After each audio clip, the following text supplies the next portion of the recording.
Courageous and smart Aquarius. To save some time, I already shuffled the cards and laid them out. I'm using a Celtic 10 card spread that allows me to look at past, present, and future influences for the week. And as always, I'll be teaching the tarot through each card so you not only receive your message, but you start to build your own intuitive relationship with the cards as well, because that's what this channel is all about, using our tarot for the betterment and our benefit. And don't give up this week, okay? You have come so far, Aquarius. You're at the finish line and then some. You've crossed over it. So have no doubt in the good karma and good turn of the wheel that is coming your way, okay? And you're courageous and strong enough to deal with any kind of anger, rage, or feelings of the past of deception or secrets or shadiness that people have done to you. You could leave those kind of thoughts to behind you because they're undermining you right now. It's almost like you're drinking your own poison if you're kind of in that kind of reflection. Okay, let's get into why I'm saying it and why we need to break that kind of stranglehold of our overall thinking and believe in the God and the faith and the hope that you've put in God and the universe for all this time. It really comes to pay off, and you're really going to start to see tangible results of this week. But I need you to lift your head up and put your eyes forward and not be in a negative narrative of your heart, your spirit, your intellect, or your pocketbook, okay? Let's get into why I'm starting this off in that way. In the first card placement is the significator card, a big deal in the overall reading. It means the gist of the overall reading, along with the seventh card placement of way that we're feeling about ourselves. And the seventh card placement, the judgment card, is major arcana card. So we're having a life lesson here when we have these encounters. And it literally is karma. It's good karma for you. It's your resurrection, your rebirth, your new life that's starting to emerge. But it's getting a little hampered because you've been through such tough stuff in the area of the star. In that first card placement, it's a major arcana card as well. To me, it's the toughest card in all of the tarot because it literally brings you to your knees. It's also ruled by Aquarius.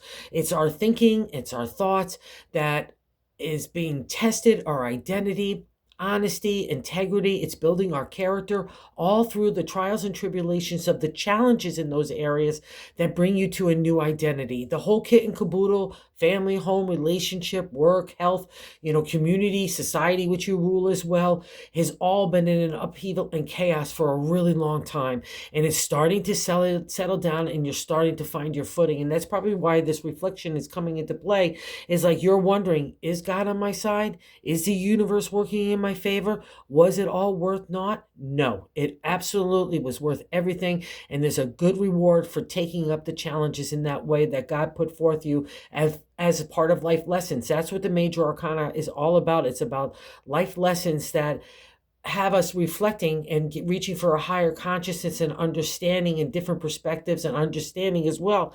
And there's a reward for that. And the star is the whole kit and caboodle. It's making you into a different person. It follows the tower in tarot. So already the upheaval, the chaos, the destruction has already taken place, and you're emerging from that rubble and keeping your eye on the star. And when the star appears to me, it's a past reflection. So all that kind of damage has already been done. And you now are getting under the light of the star. It's that divine light of God in the universe saying, you're really super special and you did a really good job. Even if you tripped and failed, what in your eyes. That's not what this is about. It's about no judgment. It's about that you have the ability to pick yourself up and move forward with good heart and good intentions out of the lessons you learned. We all have to do that, but you did a stellar reward here in the star. And when it's combined in the seventh card placement of ourself, you know you deserve that good karma. So don't undermine your own authority in this. There's nothing wrong with saying, wow, I really did a good job.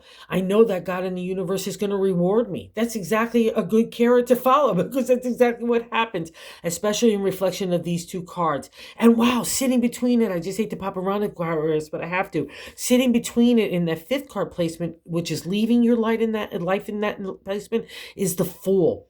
The Fool starts the major arcana, so it's not just any major arcana. So you were kicking it off in new directions. You were feeling really good out of that rubble of the destruction.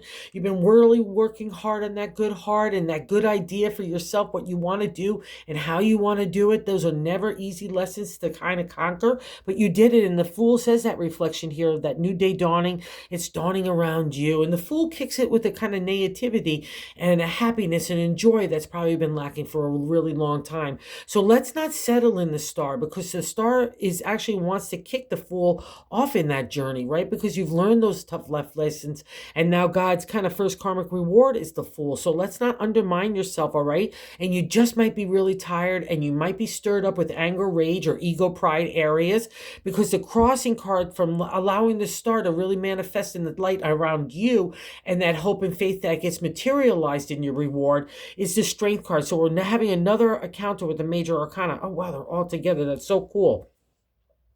And the strength card in the crossing card, it's again, it's a conflict with the star. It's not allowing you to enjoy that reward. And it literally means, it may be in modern day tarot, it's a lot of people talking with about multitasking. I can handle anything, obligations, responsibilities. I could also look for potential and opportunities.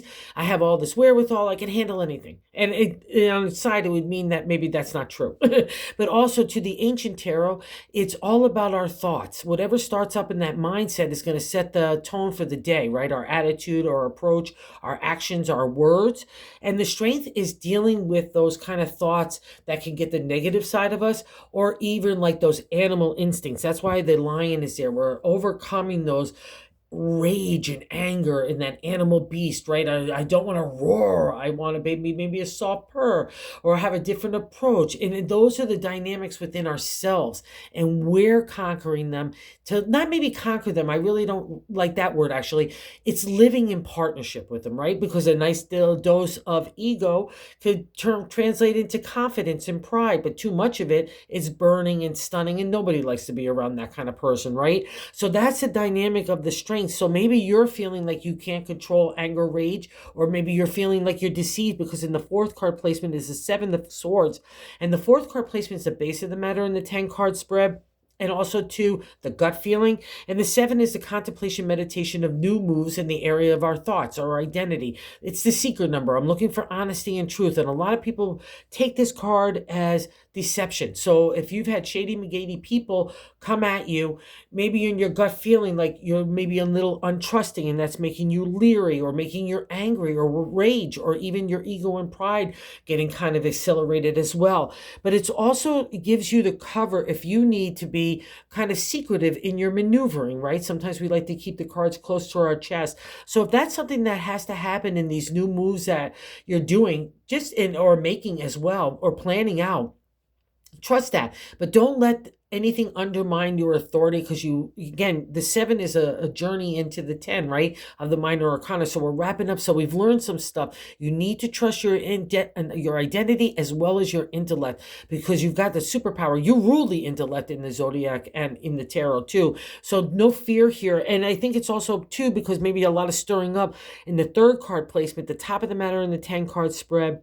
And the I like to say God's direction is the Knight of Swords. The Knight can make us feel like thoughts on thoughts, and I don't want any more thoughts, never mind an action. And he can be pushy and let's get moving, let's get moving. But it's maybe you're not feeling like you're ready to move in big ways, or you have some ideas and they're just not ready to be implemented, or else it's stirring up stuff, because it's thoughts on thoughts a lot of times, because there's 2 of them, and it's stirring up thoughts of maybe past reflections, or even stuff, or maybe you're looking around, are people being shady to me? Just make sure it's not a sense of paranoia, and it's something based in reality, and not something that's based on the past that might be triggering a PTSD kind of emotion in you, because that Knight can definitely do that as well. So let's just take a good reflection, and let's actually flip the strength on its side to use it in conjunction with the star, because that it becomes a real powerhouse that nobody can stop, and we will be able to see with clarity what the swords are trying to tell us here. But I'll also say this with the Knight: if you're stirring in new ideas and new identity and stepping out in new ways, that would absolutely be the best way to use the Knight. It's a little sense of armor around you, and security and protection, and that's protection around you, because you hold the swords now. They're your ideas and the way that you want to live your life, how you want to work, how you want to love, the whole kit and caboodle. So Aquarius, do it, okay? Don't be afraid of anything here in this way. So we've already touched on those 4 and the 5 of leaving it. The Fool is such beautiful energy, because it gives us a sense of enthusiasm that I guarantee has been lacking for so long. So grab on that, and I think you are. So let not anything, like I said, trip us up, because in the 6th card placement of what's happening right now is the Ace of Wands. And the Ace of Wands is such a cool guy. because it's the upsurge of energy. The ace is the upsurge of energy in potential and opportunity. And here we meet the creative dimension of taking an idea and making it a material reality. That's the journey of the suit of the wands, right? And we're at the very beginning. So we're getting all excited and all enthusiastic. But what's great about my deck is you already have some props about you. You know some stuff. You've taken that Everest climb to the top of the peaks of the mountain representation in tarot of getting a higher consciousness, a higher perspective, and understanding and viewpoints, not only just for yourself, but for others. That's what makes you great leaders in the area of the creative, and understanding how different dimensions come together to make an idea a material reality. He's holding that world in his hand. He knows he's got that confidence and that inner self-esteem to make something materialize. And he's got that big wand of imagination to inspire not himself, but to others as well. And that's you, Aquarius, in a really great groovy state. So I want you to buy into it, because here again, we meet that seventh card of self, the way that you're feeling, and you know it, that judgment card. It's a major arcana, like I said. It's a big deal because it means karma, and you do not get to karma unless you have been a good egg. And again, it's not judgment about the journey. It's about the intention and the will to keep on going and working with God in the universe to get through those life lessons. And there's a reward. It's even if you don't even believe in all that stuff, it's physics, right? Whatever momentum you're going to put out of energy, it's going to come back to you. And you've been trying really hard. I read for so many Aquarius, and you're just such good eggs. And you've been going under these heavy duty challenges, and you've been really trying to do the best you can. And again, there's a reward for it. So hold your head up high. No slouching about anything, okay? Because the universe and God looks at you in a really favorable light. This is such a crazy combination of four cards that is just so powerful. And we're even going to get to the lovers in a second. But let me touch on how other people look at you in that eighth card position is the Three of Wands. So while you might be having a momentary pause, saying, okay, is this really real and happening, this new way of living and this new dynamic and this new potential? Yes, because other people at 3, 6, 9 are celebratory states in tarot numerology. It's like a pause state to say, wow, Aquarius, look how far you've come now in the dimension of the idea making a reality. You're starting to get some legs about you. You're starting to reach a critical mass on your way to the 6. And this is how other people look at you. See that person giving the crown over? You're the victor in the area of the creative. Your imagination, inspiration is coming together to coalesce in a real way of the material. And that's a big deal because that's how other people look at you. So wherever that way is, use it to your advantage to ask for a promotion, or just to make other people feel good, or add a better healthy regime. Whatever you're doing, it's working in other people's eyes. And I'll say this too, if you need to pull in that kind of vibration and energy for yourself, just lift yourself up, lift your eyes up to get it, okay? Because other people are looking at someone that does lift not only themselves up, but others. That's a reflection of the 3. So good job here, Aquarius. And now, here's part of the reward as well. In our hopes and fears card, in that 9th card position, is the Lover's card. It's a major arcana card, so another big deal. And it literally as simple as this, so don't be afraid of it in that hopes and fears position. Go for the hopeful, wishful thinking. What do you want in the area of the heart? Maybe when you were younger, no matter your age, you thought you wanted A, B, C. Now, as you get older, you're thinking, oh, X, Y, Z. The different characteristics come into play of our decision-making of our heart. And it's not just for lovers, it's relationships for sure, but it's also friendships and family stuff and home stuff and the way that you work and the way that you treat your body. Again, it's the whole kit and caboodle on offer for you. So I would design your wish in a really big way for what your heart wants, okay, Aquarius? Because judgment and the star have a big platter of reward for you, okay? And let's not bum yourself out here, because this is what part of the problem is here. In the 10th card position is the outcome card. The 5 of Pentacles is really funky magunky, because 5 is good luck in tarot numerology, and Pentacles is a material world. A lot of people just keep it to home, and to work and to health and community. But especially for after doing it for so long, it touches everything. But it's really about the pocketbook in the area of the 5 of Pentacles. It's about, and I'm sure there's a pinch of that too, because that's part of the lesson.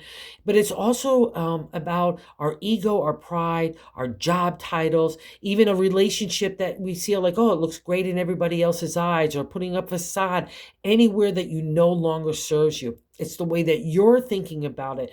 The good luck comes from our realization that our thoughts are undermining us. because the conflict comes for our material attachment, because sometimes we feel like, oh, we don't have a good job title, or we did this before, we don't have this now, or we don't have this now and we had that before. Whatever that narrative is that's been breaking apart, because that's part of the lesson of the Five of Pentacles. It's part of the journey where we realize, what are we, who are we without all these kind of other status props around us, whether it's money, like I said, a relationship, job titles, the outside facade of the way something looks, but it's not really like that in the internal narrative. And the ironic part is about this journey of the five is the guys walking away. So we're all walking away with that cloak of shame and embarrassment. It gets that intense. I know it. I've been there. In the moon, we're coming out of that shadow land where we can even feel like we got disconnected from our intuition. And that's scary for anybody, but especially for an Aquarius who's been working really hard to get that connection up and that heart flow, right? Because you can feel like you're undermining yourself. But the whole ironic part here is, if you just turned around, if you just had a different perspective, you'll see the Five of Pentacles are right there to go in your hands. And in the Rider-Waite deck, it's literally a church lit up to represent that hope and faith are still there. And that's what hope and faith represents in the star. So that's why I started off this reading saying, don't give up. Hope and faith gets a reward. And there's tough lessons, especially like with the star and the Five of Pentacles. I'll say that there because it becomes ego and pride. So take a look. Anytime you're getting a negative narrative in your heart or your headset about money or about status or materialism or commercialism, just shut it down, because that's not leading you to the reward. Because if you just kind of go with the flow of your imagination and your heart and these new starts, and God's asking you to take those new starts for your heart and your ideas and your creative energy and trust this, even if you're not making the pocketbook or the status or any of those kinds of things, or going in a new way for a relationship, or even like putting some distance from people that are in situations that no longer serve you. That's all this, and maybe held you bound because of the pocketbook, right? That's all been breaking. So don't feel embarrassed. It's all part of getting you to a place of betterment. I can only say I've been tangled up in this mess myself. And when you come out of the other end of it, you realize how foolish it was. But that's part of life lessons. We've all got to break that material stranglehold, right? And it all leads you to new stuff. Here we get a reflection of that in the bonus card of the Two of Wands. Oh, sitting under the Ace. So the Ace is going to now like give all that energy to the two. And the guy about this is because you're holding that imagination, inspiration in one hand. But in my deck, you're coming out of another major arcana card, reflection of the Hierophant, the priest of the tarot. I take the universal message of God and I make it a material reality. It's an enlightenment time of your spiritual, emotional, and material maturity. It's a reflection that God in the universe said, good job here, Aquarius. Let's venture forth out of this cave now. That time is done. Let's take your ideas and your heart and combine it in your intellect as well and make a trine, and let's move forward to go get what you want and you need and you deserve and your wishes, okay? So let's not be half-assed about getting our wishes, okay? Really be defined in asking, and don't not have faith and hope, because you've been putting that at the forefront and God's ready to get you the reward. So go over that finish line. You're kind of already done it. And so don't no looking back, just looking forward. You got this, Aquarius. So thank you, everyone that watches. I so appreciate it. Thank you to everyone that subscribed. I appreciate that so much as well. And if you haven't subscribed, if you would consider, if you like the content, doing so, because we're trying to spread the good news of tarot for everybody, and everybody's telling me that I need to keep saying that. So that's what I'm following, their good advice. So thank you, you guys. Have a good one. You got this. Don't undermine yourself. These are big deal karma cards. So go get your good karma.